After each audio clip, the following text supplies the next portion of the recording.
우리 옆에 분과 인사하겠습니다. 인상이 참 좋으십니다.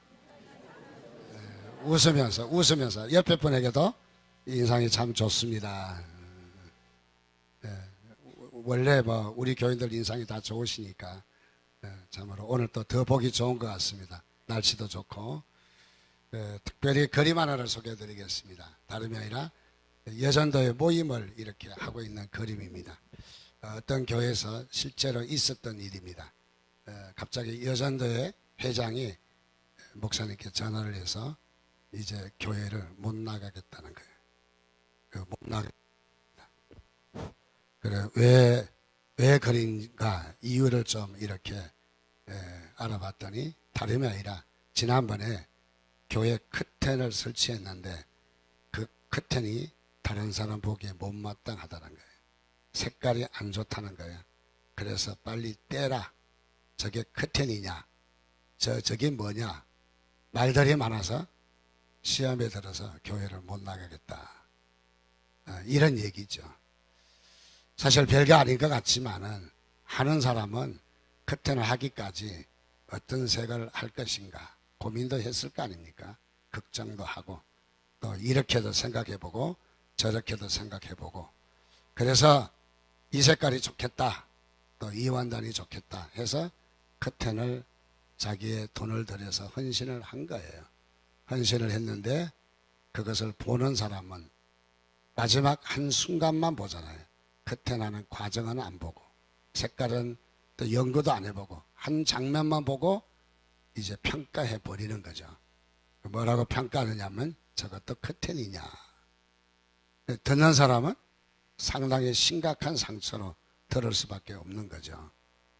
즉 이 말은 실제로 있었던 일이긴 하지만은 우리에게도 흔히 일어날 수 있는 바로 그런 부분이기도 합니다. 죄송합니다. 제가 좀 목이 간지러워서.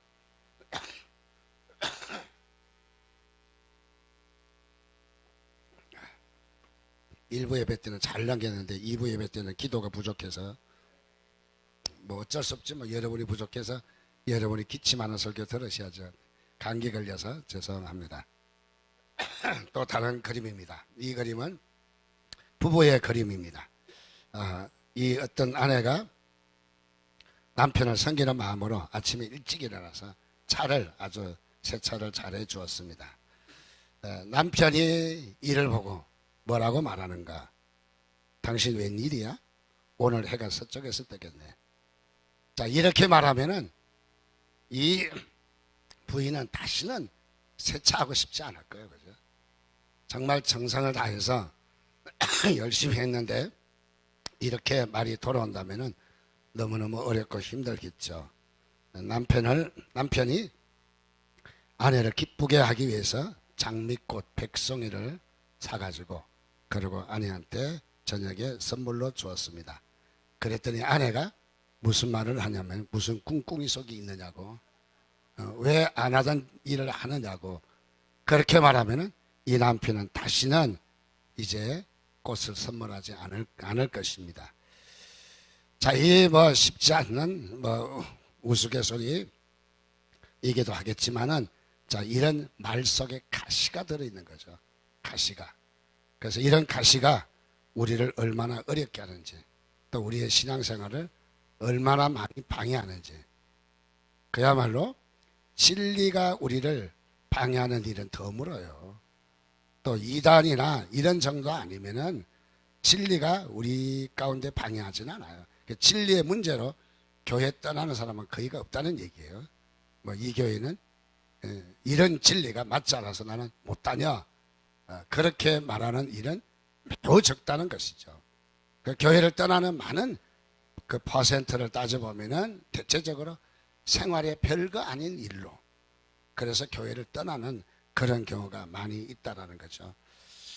어린아이가 학교에서 시험 보고 정말 모처럼 어렵게 100점 맞아왔습니다. 정말 기대가 부풀게 집에 돌아왔더니 집에서 형제간들이나 가족들이 하는 얘기가 너 누구 시험지 큰행 했느냐. 그러면 이 아이가 다시 공부하겠습니까? 공부하지 않는 것이죠. 즉 이 말은 무슨 말이냐. 우리가 어떤 일을 닥칠 때 어떻게 표현하느냐, 이 말이 중요한 것이죠. 우리가 무슨 일이 닥칠 때 어떻게 표현하느냐가 그 사람의 본래의 모습입니다. 어떻게, 저 사람은 부정적이다, 저 사람은 긍정적이다, 저 사람은 격려와 축복의 말을 한다, 아니면 저 사람은 까칠하다, 말 속에 가시가 있다, 그 사람의 내면의 세계를 보여주는 바로 그런 부분이라는 거죠. 그래서 우리는 이 땅에 우리가 어떤 사건을 만나고 일들을 만날 때, 또 이런 새로운 일들이 주어질 때 비난을 하는가 아니면 칭찬을 하는가, 매우 중요하다는 것이죠. 여러분 어떻게 반응하십니까? 여러분의 그 반응하는 반응을 여러분들이 한번 잘 살펴보아야 합니다. 나는 어떻게 반응하는가. 어떤 그 여자분이 생기기도 잘생겼고 정말로 훌륭한 신부감인데 나이가 50이 넘었는데도 결혼을 못한다는 거예요. 왜 못하느냐 물었더니 정말 뭐 빠진 게 없는 사람이에요. 근데 들려오는 소리에 보니까 이 여자분은 남자분을 만나면은 직선적으로 말을 한다는 거예요. 왜 그렇게 머리통이 크냐, 왜 그렇게 짤이 몽땅하냐, 왜 그렇게 배는 많이 나왔냐, 그런 말만 한다는 거죠. 어느 남자가 그게 좋다고 하겠어요? 갔다 가다도 돌아오지. 좀 긍정적으로 봐주면 되지. 머리통이 크면 장군감이라고 생각해주면 되잖아요, 그죠? 또 짜리몽땅하면은 건강하고 체격이 좋으시다고 말하면 되잖아요, 얼마든지. 그래서 우리가 어떤 표현을 하는가가 매우 중요합니다. 그것이 곧 나의 인생의 큰 방해물이 될 수 있기 때문에 우리는 어떻게 표현하는가 참 매우 중요합니다. 어떤 분은 그런 말을 합니다. 칭찬은 고래도 춤을 춘다라고. 그래서 칭찬이 고래가 춤을 출 정도로 칭찬하게 되면 사실 죽을 줄 모르고 하잖아요. 우리도 칭찬하게 되면 칭찬하면 더 받고 싶어서 우리가 이렇게 또 어렸을 때 일본어 선생님 앞에 지나가고 막 그랬잖아요. 심부름 시키라고. 자, 그래서 칭찬하는 것이 얼마나 귀중한 일입니까? 오늘 성경에 보니까 이스라엘 백성들이 다름이 아니라 법궤를 옮기는 일입니다. 법궤. 이스라엘 백성의 법궤는 블레셋으로 빼앗겨서 70년간이나 남의 우상 진전에 모셔 있는 것이죠. 법궤는 어떤 것입니까? 이스라엘 백성들에게는 정말 너무너무 중요한 것입니다.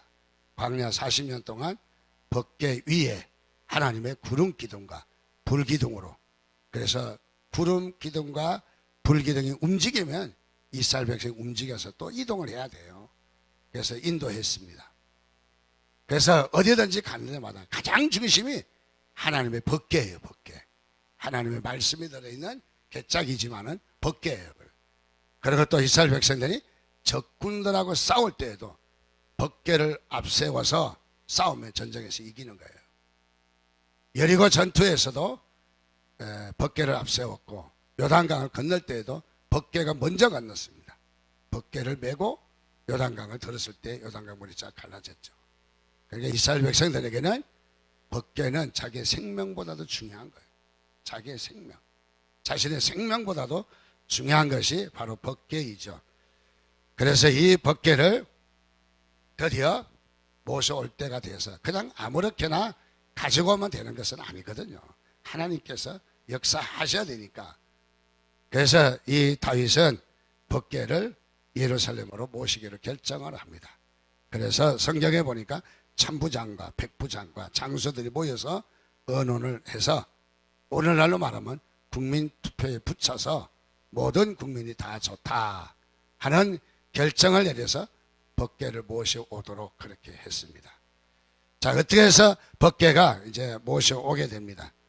여기에 법궤를 모셔올 때에 다윗은 이스라엘 무리 중에서 3만 명을 무장을 시켜서, 그래서 전국의 유명한 악사들을 초청을 하고 거국적으로 또 자신이 왕으로 등극하는 시간이기 때문에 온 이스라엘 백성들이 한 마음으로 법궤 중심으로 대동단계를 해서, 그래서 나라가 굳건하게 서면 좋겠다 싶어서 법궤를 이동을 하는 것입니다. 자, 법궤가 이동이 돼서 이제 법궤가 이동이 될 때에 얼마나 이게 이동이 시작하니까 아무 문제가 없어요. 하나님의 뜻이 아니면 법궤가 움직이지 않거든요. 또 움직였다가도 큰 일을 당하거든요. 그런데 옮겼습니다. 끌어 옮겨 보니까 법궤에 아무런 이상이 없어요. 하나님의 뜻이다 하는 것을 알게 되었던 것이죠. 70년 만에 돌아오니까 얼마나 큰 기쁨입니까? 우리가 36년 만에 우리 민족이 해방할 때에 정말 저는 뭐 해방후 사람이지만은 얼마나 좋았을까. 정말 좋아서 이리 뛰고 저리 뛰고 정말 그 자기의 뭐 그냥 뭐 무엇이 다른 어떤 무엇으로부터 그를 다스릴 수 없는 그런 기쁨이 넘쳤겠죠. 얼마나 넘쳤겠습니까? 그래서 이런 법궤를 그야말로 메고 오는 가져오는데 여기에 법궤가 이동됨으로 다윗이 좋아서 춤을 췄습니다. 여기에 다윗의 춤은 그냥 무의미한 그런 춤이 아니라 자신의 정말 인생을 바치고 자신의 정열을 바치고 자신의 모든 체면과 모든 것을 다 내려놓고 하나님 앞에 그야말로 열정적으로 찬양했다는 것이 잘 드러내 있습니다. 그래서 여기에 춤을 췄더니 여기에서 사울의 딸 미갈이, 오늘 성경에 보니까 사울의 딸 미갈이라고 나와 있어요. 사울의 딸 미갈인데 미갈이 이렇게 안 등장하네. 좀 넘겨주세요. 저 좀 도와주세요. 여기 보니까 사무엘 6장 20절에 보니까 사울이 자기의 가족에게 축복하러 이제 법궤를 들어오니까 가족들에게 축복하기 위해서 들어오니까 사울의 딸 미갈이, 요 말이 중요합니다.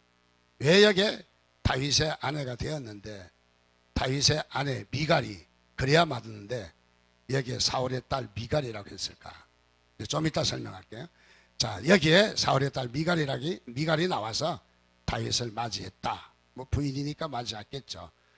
이스라엘 왕이 오늘 어떻게 영화로우신지 요까지만 보면은 참 영적인 사람 같아요. 얼마나 영광스러운 것인지. 근데 그게 아닙니다. 이거는 비웃음입니다. 방탕한 자가 염치 없이 자기의 몸을 드러내는 것처럼. 우리로 말하면 잘한다 잘해 이러면 욕이잖아요. 잘한다 이러면 감동하는 거지만 잘한다 잘해 이거는 남을 비웃는 거잖아요. 여기 영화로우신지 하는 말은 영화롭다는 말이 아니라 비웃는 말이죠. 그래서 염치 없이 자기의 몸을 드러내는 것처럼 오늘 그의 신분의 계집종의 눈앞에 몸을 드러냈다는 거예요. 이것은 무엇이냐면 여인들 앞에 자신의 바지가 내려가는 것을 꼴을 보였다는 거예요. 요즘은 미투감입니다. 미투.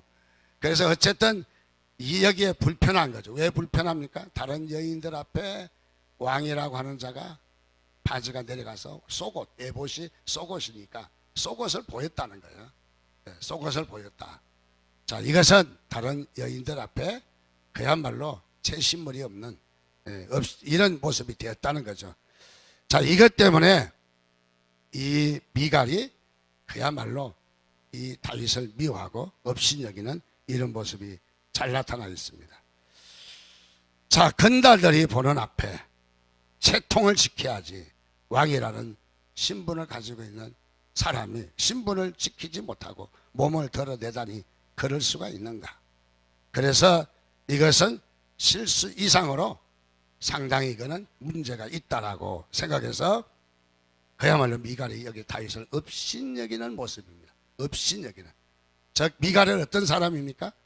다윗 왕의 행위를 보고 비난하는 사람이었다는 거죠. 즉 다윗의 행위를 보고 칭찬하는 사람이 아니었다는 것이죠. 칭찬하는 사람이 아니었다. 우리의 삶에도 우리의 교회에도 우리의 가정에도 우리의 또 공동체의 어떤 직장에도 여러분 어떤 말들이 주종을 이루나요? 여러분이 주종을 이루는 그 부분이 여러분의 삶의 모습이에요. 그래서 어떤 말들이 주종을 이루는가? 여러분 칭찬하시기를 주님의 이름으로 축원드립니다. 자, 우리는 칭찬할 때 하나님께서 역사하시는 것이죠. 다른 예를 들어서 이 교회는 어떤 곳입니까? 교회는 생명을 잉태하는 곳이에요. 교회는 또한 생명을 출산하는 곳이에요. 생명을 마치 여성분들과 같이 생명을 잉태하고 그래서 10달을 채워서 생명을 출산하듯이 교회는 생명이 있는 모임이라는 거죠. 여러분 믿습니까? 교회 모임은 생명이 있는 모임이라는 거죠. 자, 이 가령 예를 들어서 씨앗을 심어놓고 요즘 씨 뿌릴 때인데 특별히 유치원 아이들 보면은 어제 심어놓고 오늘 와서 또 파봐요. 아무것도 안 났어요 선생님. 또 내일 와서 또 파봐요. 오늘도 안 났네. 1년 12달 가도 안 납니다. 그거는요. 기다려야 됩니다. 어떻게? 여기에 생명의 싹이 나도록 습기와 태양빛과 이런 것이 적절하게 온도와 다 적절하게 맞아서 시간이 필요한 거죠. 생명을 출산시키려면 환경이 필요하다는 얘기예요. 환경이, 여건이 필요하다는 거예요. 그에 맞는 여건이 필요하다는 거죠. 오늘 우리 교회가 생명을 낳는 곳입니다. 영혼을 살리고 그리고 상처받은 사람이 주님 앞에 치유받고 또 돌아가서 문제 있는 사람이 문제를 다시 한번 자신이 그 입장에서 다시 보아서 문제를 해결할 수 있는 또 영혼이 구원받는 생명을 출산하는 아름다운 이 교회인 것이죠. 그런데 이 교회도 방해하는 방해의 물들이 있는데 그것이 무엇이냐면 우리가 말을 실수함으로 많은 사람 앞에 상처를 준다는 거예요. 많은 사람 앞에. 그래서 많은 사람이 교회를 떠나는 경우도 많이 있다는 것이죠. 많이 있다는 거예요. 그래서 우리 교회도 다시 말하면 칭찬하는 교회가 되었으면 좋겠다. 칭찬이 많이 넘치는 가정이 되었으면 좋겠다. 직장에도 칭찬이 많은 자녀들에게도 칭찬이 넘치는 그런 여러분의 부모들이 되시기를 주님의 이름으로 축원드립니다. 칭찬하지 않고 비난하면 그만큼 도망갑니다. 그런데 칭찬하면 유턴해서 다시 돌아온다는 것이죠. 그래서 저는 오늘 말씀에 우리가 이 땅에 살면서 가장 중요한 것은 무엇이냐? 바로 그것은 다름이 아니라 칭찬이라는 것입니다. 여러분 비난보다는 어떤 일을 만나더라도 좀 불행한 일을 만나더라도 어려운 일을 만나더라도 여러분이 생각보다 힘든 일을 만났다 할지라도 비난보다는 칭찬하시기를 주님의 이름으로 축원드립니다. 그래서 칭찬은 그야말로 우리의 생명을 살리는 일들이라는 거죠. 칭찬은. 그래서 칭찬하면은 정말 우리의 생명이 되살아나는 그런 놀라운 일들이 일어납니다. 정치가들은 남의 약점을 드러내기를 좋아합니다. 어떻게든지 남을 공격해서 떨어뜨리고 그가 떨어지면 내가 당선돼야 되겠다. 이게 정치의 목적이에요. 그래서 우리나라 정치도 나라를 위한 정치가 좀 되면 좋겠어요. 우리 정당을 위한 정치보다는 나라를 위한 정치, 이런 정치가 됐으면 좋겠다고 저는 기도하고 있습니다. 어떤 유명한 심리학자가 이런 말을 했습니다. 결함이 가장 많은 사람이 남을 가장 많이 비판한다. 이 말을 다시 하면은 상처가 많은 사람이 다른 사람에게 상처를 많이 준다. 그 말이에요. 상처가 많은 사람이 다른 사람에게 상처를 많이 준다 하는 것이죠. 그러니까 비난하는 것은 내가 그만치 이 다른 사람을 비난하기 때문에 비난을 또 더 주는 이런 역할을 하게 된다는 것이죠. 자, 그래서 우리는 다른 사람을 업신여기거나 경멸하거나 조롱하거나 상대방의 약점을 비웃는 것보다 여러분 칭찬하시기를 주님의 이름으로 축원드립니다. 오늘 이 미갈이라는 여인은 어떤 여인입니까? 왜 비난했습니까? 성경에서는 자세하게 나와 있지 않지만은 대체적으로 여기에 이 미갈이라는 자는 남편을 비난하는 모습이 어떤 모습인가? 사무엘하 6장 14절 보니까 다윗이 여호와 앞에서 힘을 다하여 춤을 추는데 그때에 다윗이 배 에봇을 입었더라. 속옷이 보였다는 것이죠. 이것은 무엇입니까? 그의 부인이 아내가 볼 때 정말로 여기는 자기의 채신머리가 없다 하는 것이죠. 그래서 이 미갈이란 여인은 다윗을 왜 비난했느냐면 사랑한 것이 아니라 자기 중심적이었다는 것이죠. 자기 중심적. 그래서 미갈의 그 자기 중심적인 바로 그런 삶을 살았다는 것이죠. 다윗은 여기에 정말 정신 나갈 정도로 좋은 일이에요. 지금 법궤가 돌아온다는 아주 여기에 왕의 체면이 문제입니까?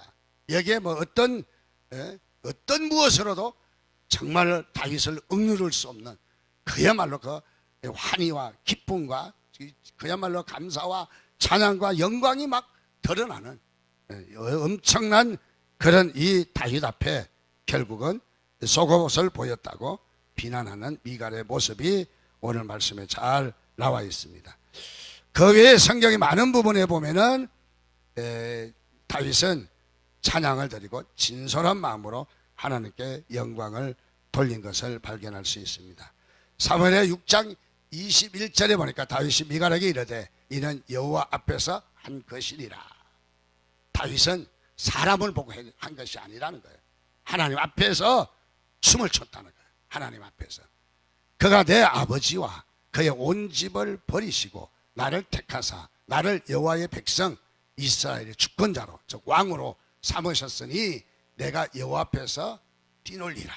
얼마나 감사하고 얼마나 감격한지 정말 알아주지 않는 그런 다윗을 왕으로 세워서 많은 고난과 사울에게 쫓겨다니며 많은 핍박과 그런 가운데서 또 이스라엘 나라에 정말 이 법궤를 찾아오는 이런 위대한 일 앞에 하나님의 쓰임을 받게 돼서 너무너무 좋았다는 거예요.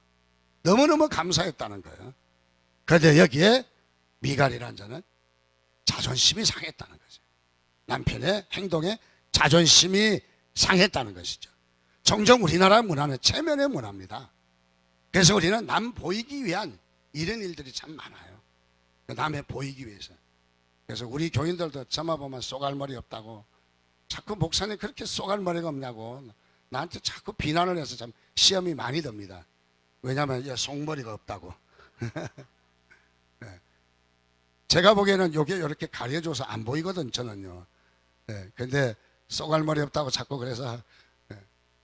자 우리는 남의 보이는 그런 일들이 많잖아요. 그래서 특히 이 세계 나라 가운데 우리나라의 성령이 발달한 것은 남에게 보이기 위해서 이런 면들이 많잖아요.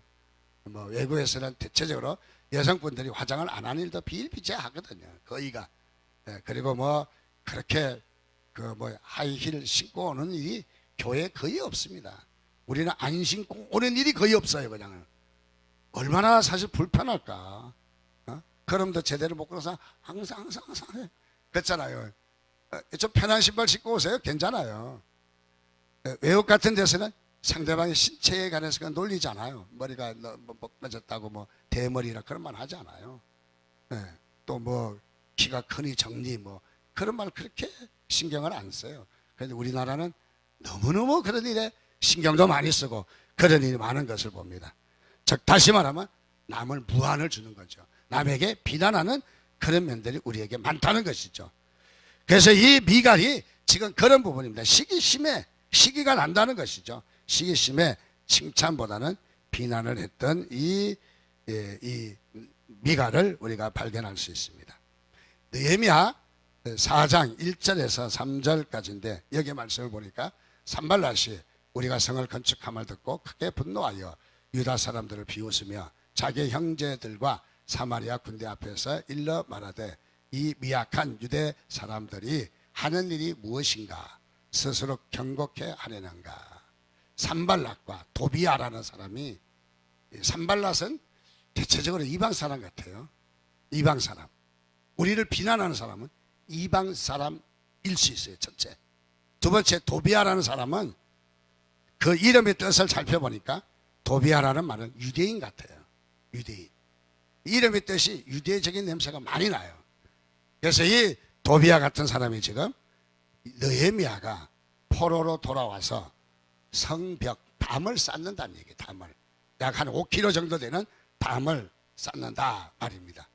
그런데 여기에 산발랏이 뭐라고 지금 비난합니까? 유다 사람들이 하는 일이 무엇인가? 지금 무슨 일을 하는 줄도 모르고 한다는 거예요. 주제 파악도 못하고 일을 한다는 얘기야. 주제 파악도. 어린아이가 바다에 가서 바닷물이 많다고 고무신으로 떠내는 것과 같다는 것들. 무슨 일인지도 모르고 지금 한다는 거죠. 그리고 스스로 경고케 하라는가? 이 말은 너희들 힘으로 담을 쌀 수 있다고 생각하느냐? 이 말이에요. 그리고 들어가서 이 담을 다 쌓고 하나님 앞에 감사의 제사를 드릴 수 있을 줄 아느냐? 또 비웃는 거죠. 하루의 일을 마치려 하는가? 이 일이 뭐 하루아침에 우닥닥 끝나는 일인 줄 알고 있는가 봐. 정말 주제도 파악 못하는 이 느헤미야의 모습이라는 거죠. 불탄 돌을 흙 더미에서 다시 일으키려는가? 돌이 불탑니까? 안 탑니다. 좀 거슬렸겠죠, 금정으로.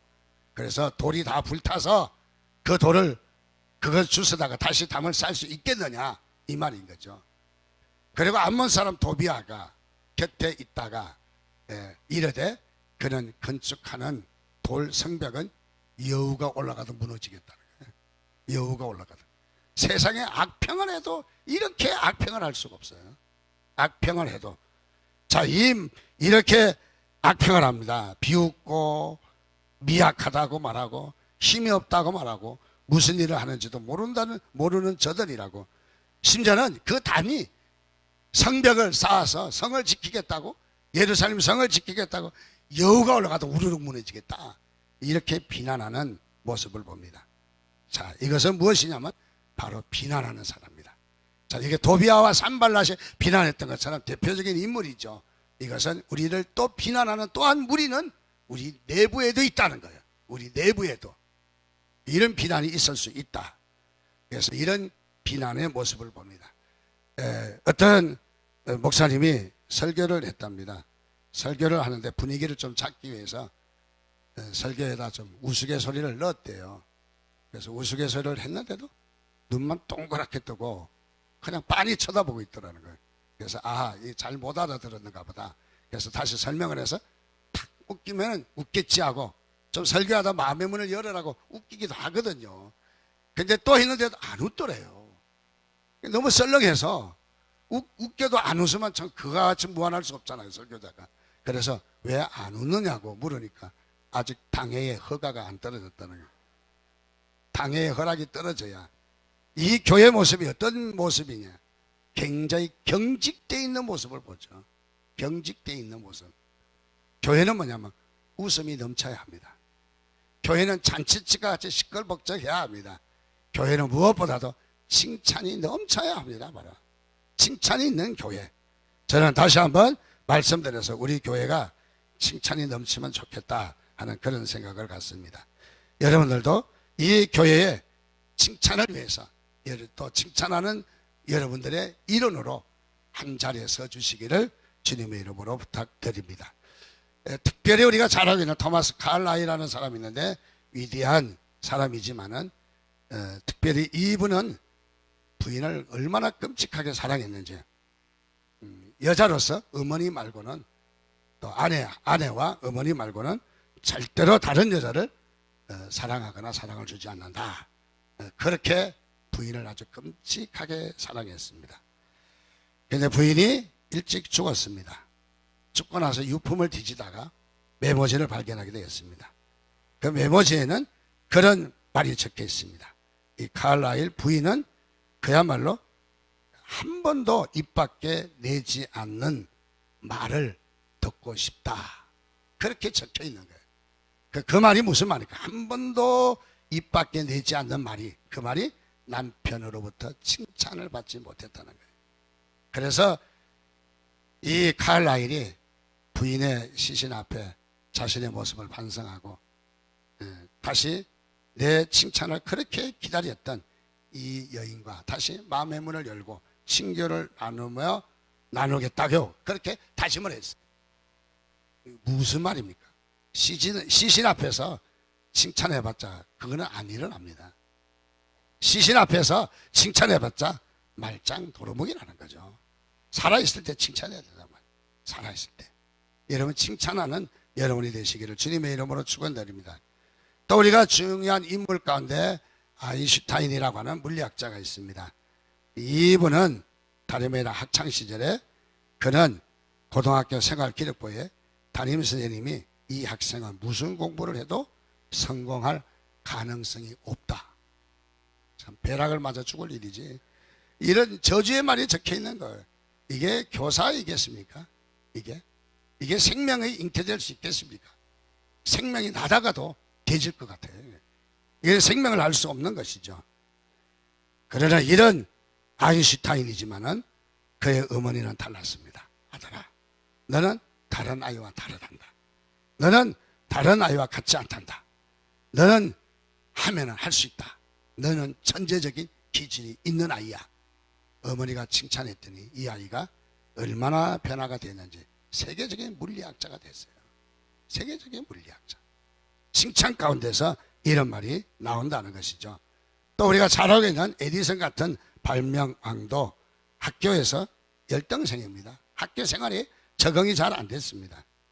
대체적으로 아이가 학교 생활, 공동체 생활에 적응이 잘 안 되는 것은 좀 수준이 넘쳐서 안 될 수도 있어요. 부족해서 안 될 수도 있지만은 넘쳐서 안 될 수도 있는데 에디슨이 학교에서 적응을 잘 못하는 거예요. 그런데 집에서 어머니가 그를 격려했습니다. 끊임없이 신뢰와 칭찬과 격려를 어머니가 끊임없이 그 아이를 칭찬했더니 이 에디슨은 세계의 발명왕으로 우뚝 서게 된 거예요. 여러분들 자녀 길러는 법 칭찬이에요. 옛날처럼 할머니가 어린아이 밥을 먹이려니까 밥이 딱딱하니까 입에 넣어서 씹어가지고 입에 넣은 걸 갖다 떠넣었다가는 요즘 며느리한테 맞아 죽어요. 그런 짓 하면 안 돼요. 요즘은요. 옛날에는 다 그렇게 먹고 살았어요. 그냥 밥이 딱딱하다가 할머니가 씹어가지고 그거 꺼내가지고 꺼내가지고 저도 아이 다 받아 먹고 살았어요. 요즘 그랬다가 어머니 눈이 그냥 막 난리가 나죠. 또. 그래서 뭐 어머니에게 여러분들 교육의 가장 중요한 게 뭐겠어요? 모성애잖아요. 어떤 이론이 아니라 어떤 학문이 아니라 어떤 교육의 방법론이 아니라 가장 중요한 것은 모성애예요. 모성애의 가장 중요한 것은 뭐냐면 사랑하는 마음과 칭찬하는 마음이에요. 여러분 아이들을 향해서 칭찬하시기를 주님의 이름으로 축원드립니다.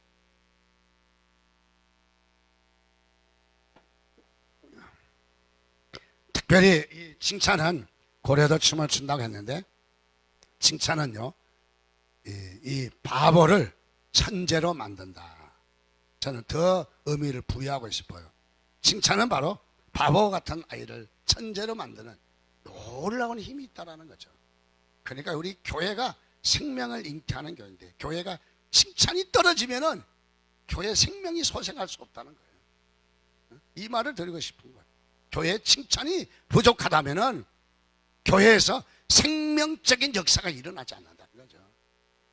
그래서 우리 교회도 여러분 칭찬이 풍성하시기를 주님의 이름으로 축원드립니다.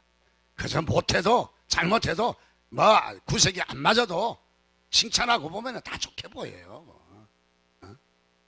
까칠하게 바른 말 하지 말라는 거예요. 어떤 사람은 뭐 바른 말 하기 좋아.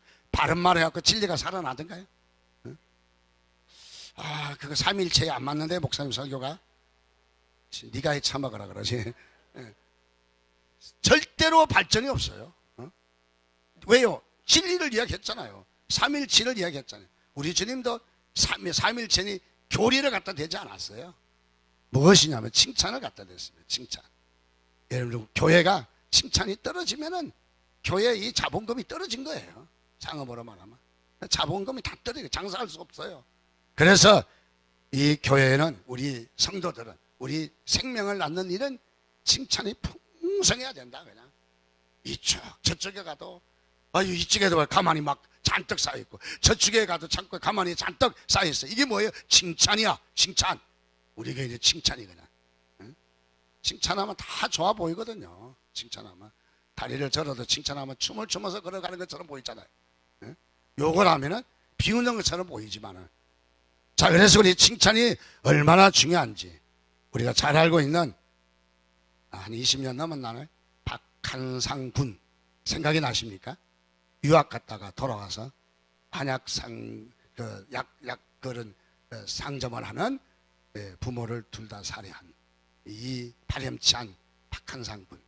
근데 이 박한상 군의 그 사건 이후에 잘 살펴보니까 어떤 일이 있었냐면 부모들이 한 번도 칭찬하지 않았다. 항상 나무랬다는 거예요. 항상 꾸중 줬다는 거예요. 항상 핀잔을 줬다는 거예요. 항상. 그래서 이 아이는 결국은 부모로부터 칭찬을 받지 못해서 부모를 죽이는 엄청난 일이 일어났다는 것이죠. 그래서 쪽지에 나는 30년 동안 단 한 번도 칭찬을 들어보지 못했다. 이제는 진절머리 난다. 이렇게 사느니 차라리 죽는 편이 나을 것이다 하고 박한성 군의 메모지에 적혀있는 이야기입니다. 자, 그래서 우리는 이런 칭찬을 많이 하는 교회가 되시기를 주님의 이름으로 축원드립니다. 두 번째는 비난은 어떤 일이라도 여러분 비난하지 말라는 거예요. 그냥 말 안 하면 되잖아요. 말 안 하면. 비난하지 말라는 겁니다. 아까 말씀에도 봤지만은 여기에 사울의 딸 미갈이라고 말한 것은 무슨 이유일까? 가장 여기에서 지금 중심인물이 다윗이기 때문에 주인공이 다윗이라서 다윗의 어떻게 다윗과 관계된 다윗을 이야기하고 있기 때문에 거기에서 소개해야 되잖아요. 그런데 갑자기 여기에 초점이 엉뚱한 데서 걸어다가 여기에다 지금 문장을 넣습니다. 가장 가까이 다윗과 같은 인물이 돼야 되는데 다윗의 아내 미갈이 이렇게 돼야 되는데 갑자기 사울의 딸 미갈이. 사울은 어떤 존재예요? 하나님을 떠난 존재예요. 하나님을 신뢰하지 않는 존재예요. 자기 방식대로 사는 존재예요. 그래서 사울의 딸 미갈이 다윗을 업신여겼다고 이야기합니다. 여기에 이 말이 단순하게 왜 사울의 딸이라고만 했을까? 여기에는 하나님의 엄청난 계획이 들어있다는 거죠. 엄청난 계획. 자, 여기에는 하나님의 그야말로 진노가 흐르는 것을 발견합니다. 자, 여기에 그래서 결국은 법궤를 옮기는데 이 법궤가 이제 수레로 옮기게 됐죠. 처음에는 어떻게 할 줄 모르니까 이방인들이 수레로 옮겼어요. 자, 이 수레로 옮기는 것도 잘못된 것이죠. 수레로 옮겨서 이 수레가 띠뚱해가지고 법궤가 넘어질 뻔했습니다. 넘어지려고 하는 순간 이 법궤를 옮기는 책임자 웃사가 법궤를 붙잡았어요. 하나님은 누구로부터 도움을 받지 않습니다. 하나님은 전능한 하나님이십니다. 하나님은 능력의 하나님이십니다. 그런데 여기에 법궤를 붙들려고 하다가 그 자리에서 즉사해서 죽고 맙니다. 그래서 이름을 잘 지어야 돼요. 웃사가 아니라 적사가 돼버렸어요. 죽었습니다. 자, 이런 사건이 우연한 사건입니까? 우연한 사건이 아니라는 거죠. 여기에 바로 비난을 통해서 이 공동체 내 지금 이 이스라엘 백성에 또는 다윗의 가문에 비난의 영이 흐르고 있다는 거죠. 비난의 영. 우리는 흔히 압살롬의 영이라고 말하죠. 비난의 영이 흐르고 있다는 거죠. 비난의 영이 흐름으로 여기에 순조롭게 법궤가 이동되지 않는 거예요. 순조롭게. 그래서 여기에 법궤가 다시 오베데돔에 가서 석 달 동안 거기서 또 지체하게 됩니다. 이 법궤가 오베데돔의 집에, 개인 집에 갔다는 말은 무슨 말이에요? 이 공동체가 좀 썩었다는 거예요. 공동체가. 그래서 이스라엘 백성이 여리고 성을 무너뜨리고 그야말로 승리에 젖어서 그 작은, 얼마나 성이 작은지 아이 성은 아이와 같다. 정말로 아주 작은 성입니다. 그 성을 치려고 전진했지만은 장수들 36명이 쓰러져 나가고 그야말로 전쟁에서 져게 되었어요. 알고 보니까 여기에 아간이 여기 많은 전쟁의 획득물을 감추어두는, 속이는, 감추어두는 일로 말미암아 이 공동체가 전쟁에서 피하게 됐다는 거예요. 우리에게 비난이라는 것은 무엇일까요? 재앙이라는 거죠. 비난이라는 것은 우리를 어렵게 한다는 것이죠. 그래서 우리는 이 비난이 얼마나 무서운 것인지를 우리에게 잘 보여주는 그런 부분입니다. 그러므로 오늘 우리는 이 한 시간에 좀 더 생략해서요. 시간이 많이 가서 우리는 이 교회에 여러분이 이 교회의 사역이 얼마나 중요한가, 여러분의 직분이 얼마나 중요한가, 여러분의 태도가 얼마나 중요한가, 이것을 통해서 생명을 또다시 낳는 아름다운 축복의 직분이고 축복의 일이고 축복의 사역인 줄 믿으시기 바랍니다. 그래서 우리는 이 교회에서 칭찬, 저도 어렸을 때에 시골교회를 다녔는데 장로님, 그때는 교회 장로님이 사역하셨어요. 설교도 참 잘하셔서 지금도 기억이 났습니다. 오늘도 아침에 한 7시 한 20분쯤 오는데 이 머릿속에서 노래가 나와요. 노래가 어떤 노래 하는가 봤더니 뭐 돌아와요 부산항에, 그런 게 아니라 어떤 노래가 하냐면 그때 주일학교 다녔던 노래가 나와요. 그때 주일학교 다녔던 노래가, 내가 무슨 노래 하나 봤지만은 여름 성경학교 때 갔을 때 부르던 딴따다단 딴따단 딴 하면서 그런 노래를 하고 있어. 내가 그걸 하고 있더라고. 그래서 야, 참 그때 모습, 참 어렸을 때 초등학교 때 모습 생각이 나더라고요. 근데 그 장로님 사모님이 기도도 많이 하시는 분인 줄 알았어요. 저는 그때 뭐 신앙으로 교회 다닌 건 아니고 강냉이 튀겨주는 거 그거 얻어 먹으려고 고생하면서 다녔습니다. 어쨌든 그랬는데 그때 저를 보고 목사님이라고 그러셨어요. 목사님이라고 그러셨어요. 그래서 창립, 그 교회가 뭐 50주년인가 됐는데 저한테 연락이 왔어요. 뭐 하나 써달라는 거예요. 나는 사실 그 교회는 몇 번 안 나갔거든요. 시골 교회이긴 하지만은 제가 예수 믿은 것은 고등학교 때 예수 믿었기 때문에 거기서는 별로 감격은 없어요. 그런데 그 교회에서는 끔찍히 생각해요. 그래서 이제 하나 써주고 또 감사 헌금도 또 좀 내려보내고 그렇게 했는데, 근데 그때 이제 그 말을 썼어요. 장로님 사모님이 저를 지나만 가도 목사님 어디 가시냐고, 교회에서 와도 목사님 오셨다고 안 치고, 그래서 제가 그 편지를 써서 장로님께 보냈습니다. 지금은 목사님 목회하시지만 장로님이 읽어보더니 부인한테 물었다는 거예요. 여보, 그거 저 서울에 있는 그 최수철 목사가 당신한테 이렇게 칭찬 듣고 살았다는데 당신이 뭐 영이 밝은 거야? 어떻게 된 거야? 물으니까 몰라, 나 그런 적 없는데. 나 싱거워서 죽는 줄 알았어요. 애가. 그래서 따지러 좀 내려가고 싶더라고요.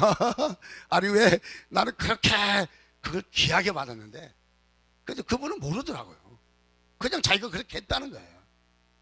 아마 그분의 하셨던 말이 제 가슴속에 항상 남아있어요. 목사라는 말이. 제가 믿음 생활하지 않을 때도 이 말이 남아있어요. 여러분들도 칭찬하시기 바랍니다. 칭찬으로 싹이 나고 칭찬으로 생명이 있고 칭찬으로 우리 교회가 부흥될 줄 믿습니다.